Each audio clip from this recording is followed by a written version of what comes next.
Hi, so today we're going to use the saute method to prepare chicken Dijon. Recipes are in Canvas for you, and this will be your video to watch to follow along how to use it. This will be one of the more involved restaurant recipes that we've used so far this semester. That being said, it's still not a very difficult one.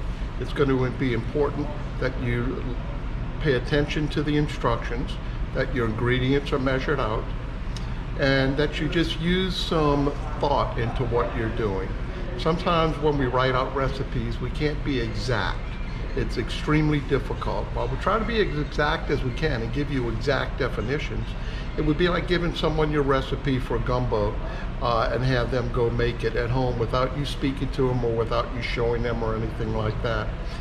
It's going to come out a little bit different. So here we go with chicken Dijon. The main thing is that the saute method is done over high heat in a saute skillet.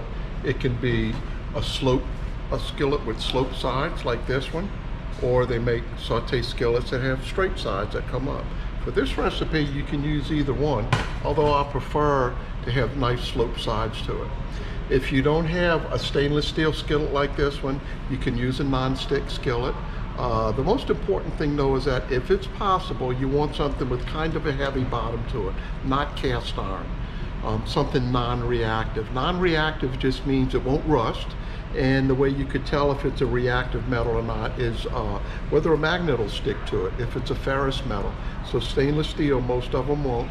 This one happens to where a magnet will because it's got a thick plate that's clad onto the bottom of it. And that happens to be iron on the inside, so a magnet will stick. But you don't want anything that the acids from the mustard or from the wine are going to react to. So with that said, let's go ahead and get started. So let's go through our mise en place. I'll show you what we got here. I've got chicken breasts. Okay, these are fairly large ones, so I'm probably not going to use both of them. I'll just use one of them and butterfly it open and then pound it. We'll show you how to do that. Let's move over here. For this method, we've got, for this recipe, we've got, starting here, extra virgin olive oil. I've got unsalted butter. I've got a shallot. I'll tell you a little bit about what actually a shallot is. I've got heavy whipping cream. I've got dried thyme. If you look at the dried thyme, it's whole leaf dried thyme. You can buy thyme that's ground also. Whenever you're buying dried spices, always try to buy whole leaf. That's the better quality. Between that and grind, when it's ground, you don't know what's in there.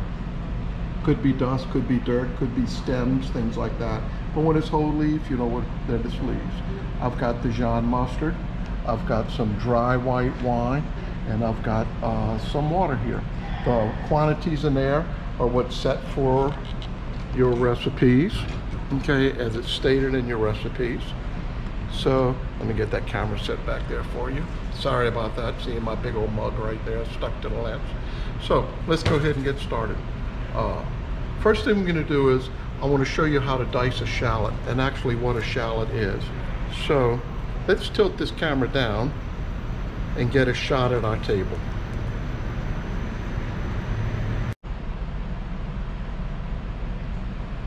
Okay, so here's a shallot. A shallot's in the onion family. French will call it eschalot. New Orleans, we for years and years have used the term shallot to describe green onions. In fact, there used to be a grocery store here many years ago called Schweckman Brothers. They were way ahead of their time. They were the super Walmart before Walmart was even a Walmart. Back in the 50s and the 60s and so forth, they had everything there. And when you ordered, when you went and checked out your groceries, it would say on the receipt, it would say shallot for a pack of green onions. But anyway, this is actually a shallot. It has a little bit different flavor than what an onion will. Some people say it's like a cross between an onion and a garlic. I think it's got a little bit more sharper flavor than a regular onion does. They usually are two pieces on the inside of it. I'll show you by cutting it. The first thing you're gonna do, take your knife. Like we said before, anytime we use a knife, Run it on the steel. Okay. Fingers curl. Let's go ahead and cut the top of it off. Then taking our knives, we'll put a little slit in that skin so we can get the skin off. They're a little bit tougher to peel than what a normal onion would be, and significantly tougher when you're wearing gloves, rubber gloves. Hard to get a grip on things. Let's get it peeled here. Skin come back.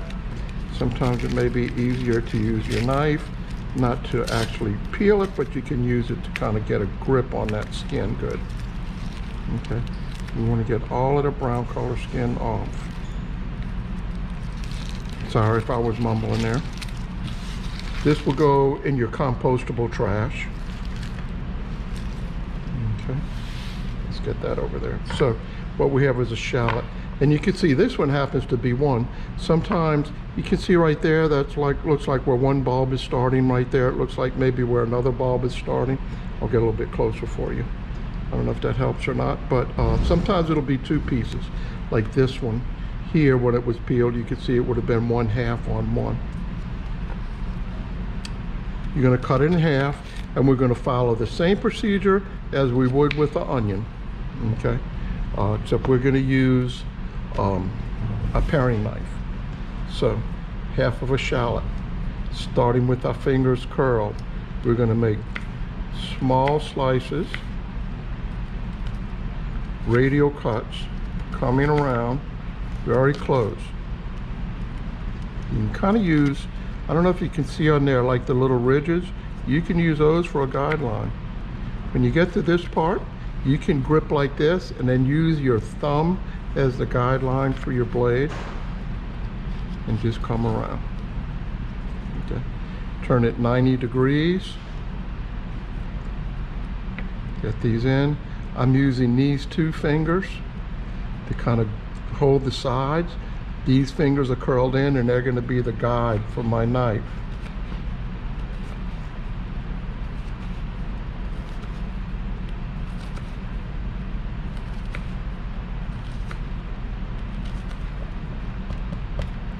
Compostable trash.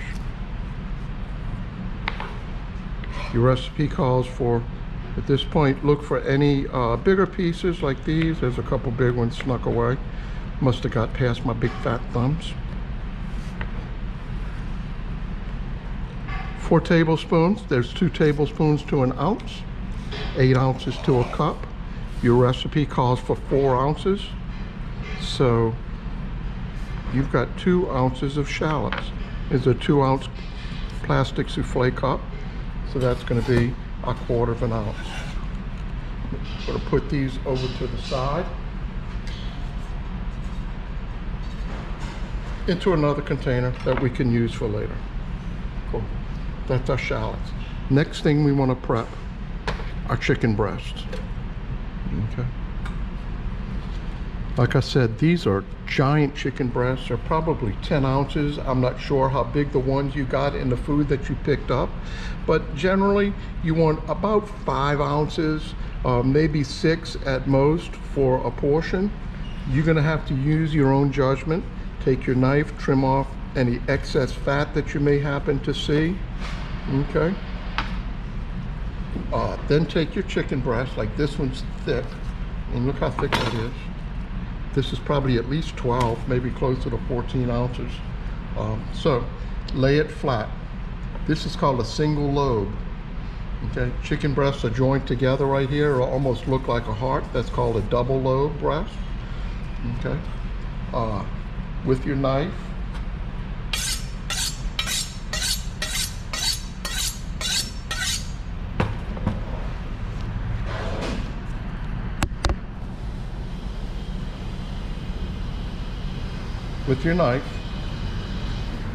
your hand on top, your chicken to the end of the board.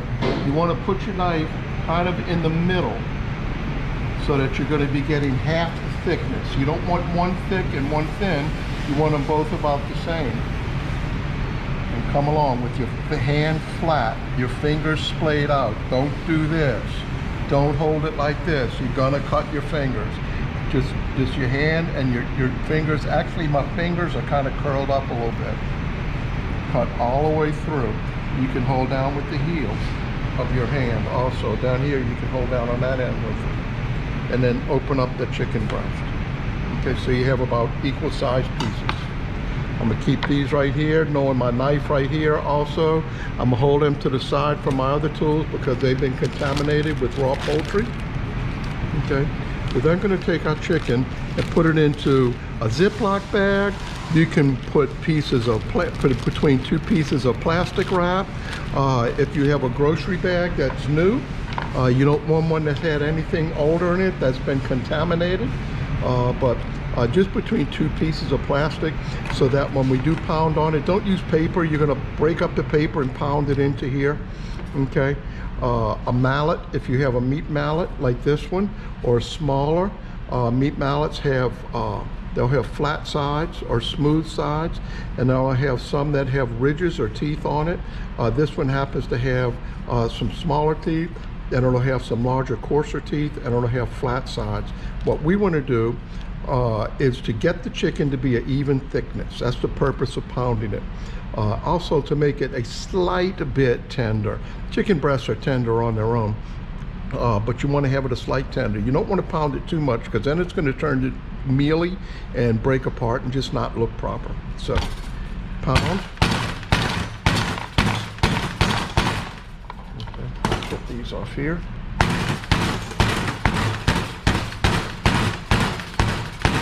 Then take the side.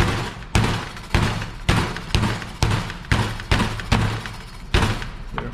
That one's good. Even thickness, so it'll cook even.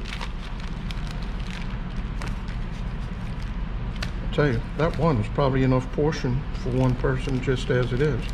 I can show you how you can cut it if you like, but you could do that. Generally, you want, this is the skin side. You can see it's nice and smooth and shiny. This is the side we just cut. We're going to put this side down for presentation. Remember from our older, our previous videos when we did broiling and other videos, we want to always do presentation side down first, okay?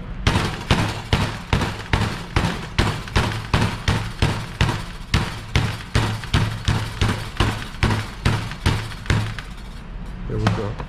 This is a way for in your restaurant, when you're serving this, that you can, the other purpose when you're serving it, it'll give you a lot of nice plate coverage.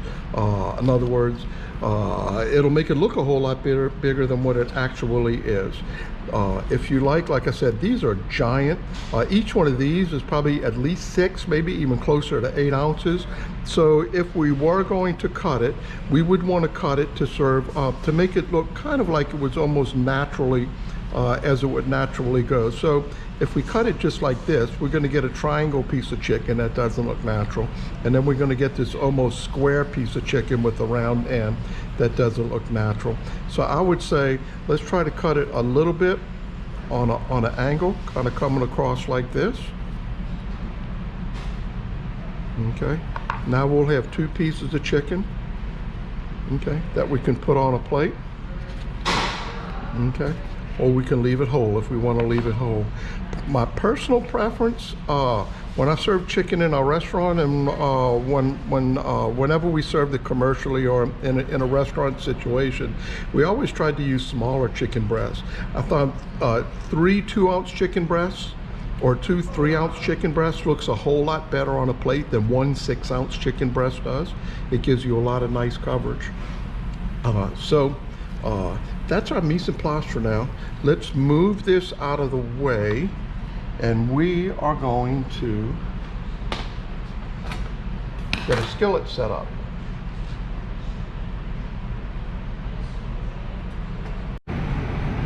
Okay, so let's get to the actual cooking part of what we're doing. So, sauté in French means to toss or to jump in a skillet. I'm using a portable propane burner here today instead of cooking on the range, just showing you that it doesn't all have to be on a large piece of commercial equipment, or if this is something that you're doing as a demonstration or things like that. I've got my skillet in here, it's hot. I've got my mise en place set right here. Actually, my mise en place is in the order of the way that I'm going to use it, so I don't mix up anything, or I don't forget to put anything in. Wait till you get into my age and you'll find out that you're forgetting a whole lot. So we're going to start with our extra virgin olive oil. For a portion, we're going to put 2. Okay. I'm sorry, 2 tablespoons of extra virgin olive oil, and we're going to put a 1/2 tablespoon of butter. Okay. Let that kind of sizzle.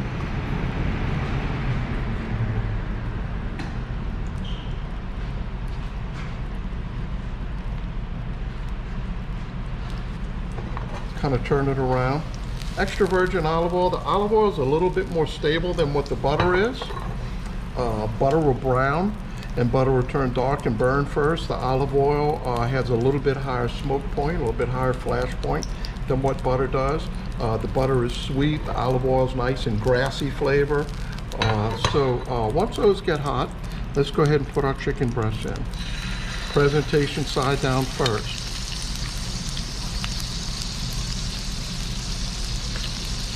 Okay.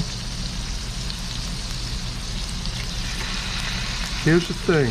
We don't need to cook this all the way through at this stage. We don't want to, I'm not saying that we want to serve raw chicken, but we don't have to make sure that it's 100% done yet, because we're going to put it in a sauce. Okay? And that sauce is going to finish cooking it. You want this over fairly high heat. You want to get a nice crust, and we want to have a place that we can put our chicken later. So I've got a paper boat. We're going to set on the side right here. Let our chicken go high. So let's let this go for a few minutes. It says it can be light brown, so you let it get light brown on one side. The main thing is that we just want it fairly cooked. Okay. So this is going through. If things are stuck, don't scrape it. It will let itself go when it's ready to come up off the bottom of the skillet.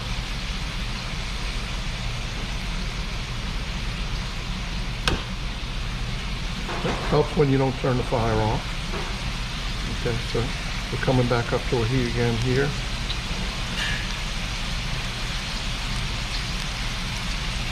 You see it's starting to turn a little white around the sides. All we're going to do when it gets to this point, turn it over, let it go. Like I said, it doesn't have to be 100%. We just want to get a tiny bit of color on it.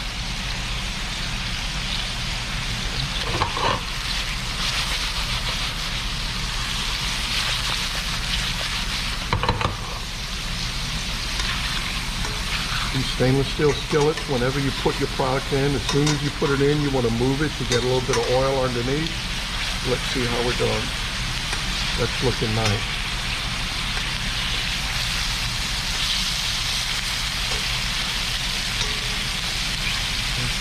We're looking good there. Let's let it go on that side just for a couple of minutes. I'm using chicken breast here today. I'm not sure what they gave you. To be honest with you, I actually prefer this dish with boneless, skinless chicken thigh. It's got a lot more color, a lot more flavor to it. It's a little bit darker color meat. It's not extremely dark, but it's a little bit darker color meat. And I tell you, I just tend to really like it. I find myself using it a little bit more. The other thing from the business perspective and from a commercial cooking perspective, there's more profit in it because it's a whole lot less cost. Probably half as much as what breast meat is. Let's let that go. Almost. We're going to let this go for a minute, and I'll come back when it gets nice and brown. All right, welcome back. So we can see our chicken breasts are getting nice and brown here. That's one of our thicker ones. We're going to leave that one go just for another second. Here's a thin piece. You can take and let's remove that, hold it off to the side. Oh, that's beautiful. That's kind of the color that you're looking for. Pull that on the side. Perfect.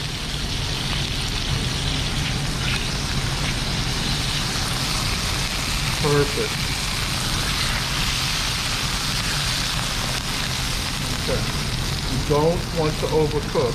So, next thing we're going to want to do, we can reduce our heat just a little bit, not much, and we're going to add our shallots. Okay.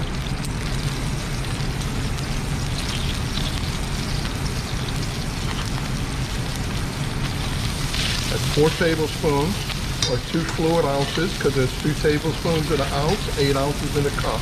So 4 would be 2 ounces. And we want to cook these just until they're softened. We're not worried about getting color on them.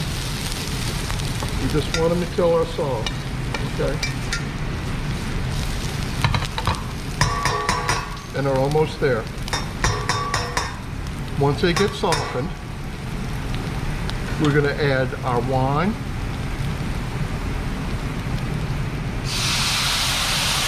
Half a cup of dry white wine.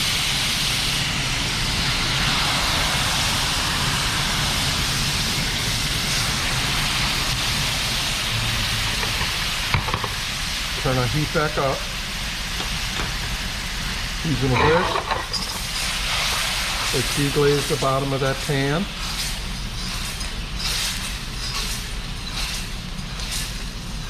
We don't want this to totally dry out, but we do want a lot of that to evaporate off, okay? We also want to cook the alcohol out.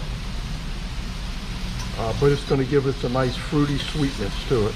Even though it's dry white wine doesn't mean that it's dry in moisture, it's dry in flavor. Dry means no sweetness. The French call that the dry, the French would call that sec, S-E-C. Okay, we still have some liquid, so we don't want to take it all out. Let's add our water. Okay. Our heat's back up again. Let's whisk. We're going to add our mustard. Set that down.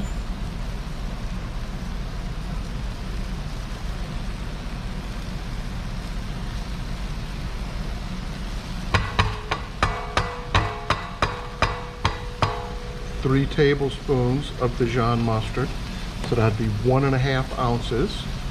We want to get as much of it as we can, otherwise we won't have chicken Dijon, right? Let's stir that in. Let's add our dry thyme that's already been measured out. What we didn't have in a recipe, but you always want to have, is a little bit of salt. Not a lot, a little bit of salt. Okay. You just want to reduce this back to half.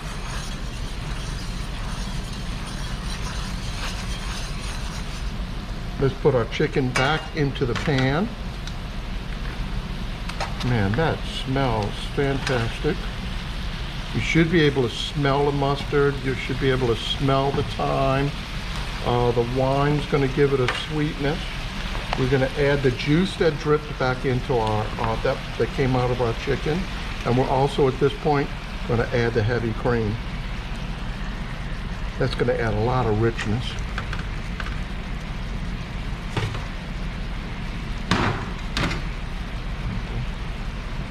With that rubber spatula.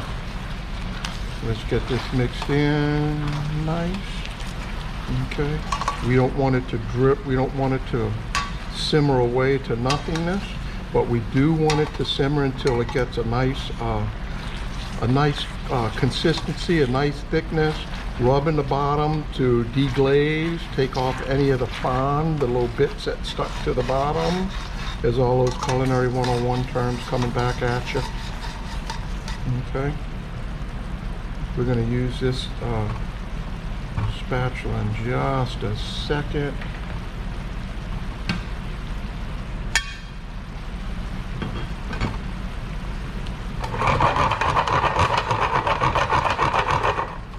Shake. Let's completely turn. Let's keep turning just to try to coat that chicken. This is going to serve 2 people. Okay.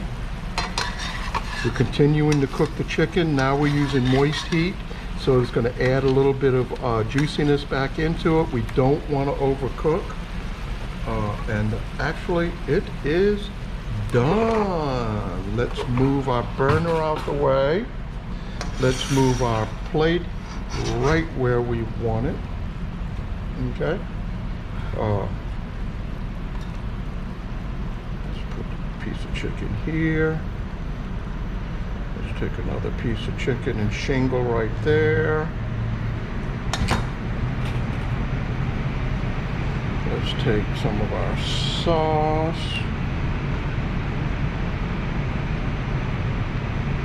And put on the top.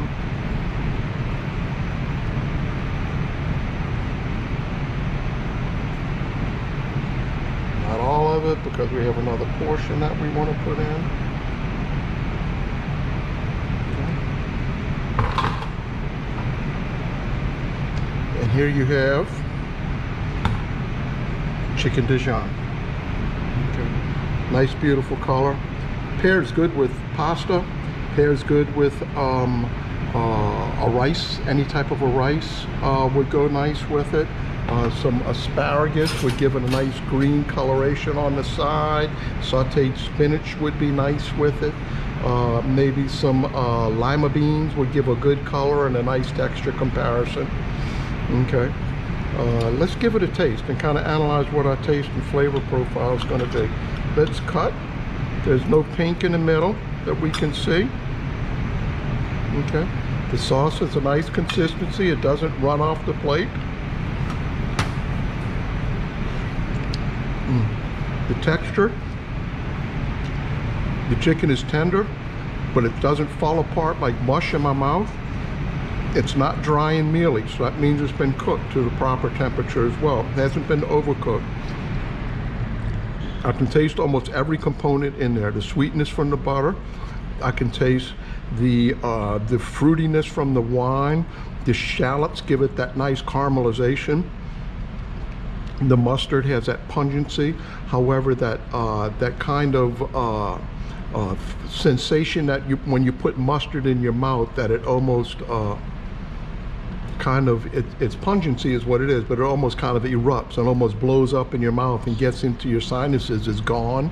That happens when you heat it. It takes it away. And it's just a really nice, well-balanced meal. I took my time cooking this. I can tell you from a restaurant perspective, on the line, this would be about a 3-minute cook time. Okay, so it's quick, it's easy. You could have to set it up, have your chicken breast already pre-pounded on your line. You could have your butter cut, ready to be portioned. You could have your olive oil with a ladle, so you could ladle the exact amount into it.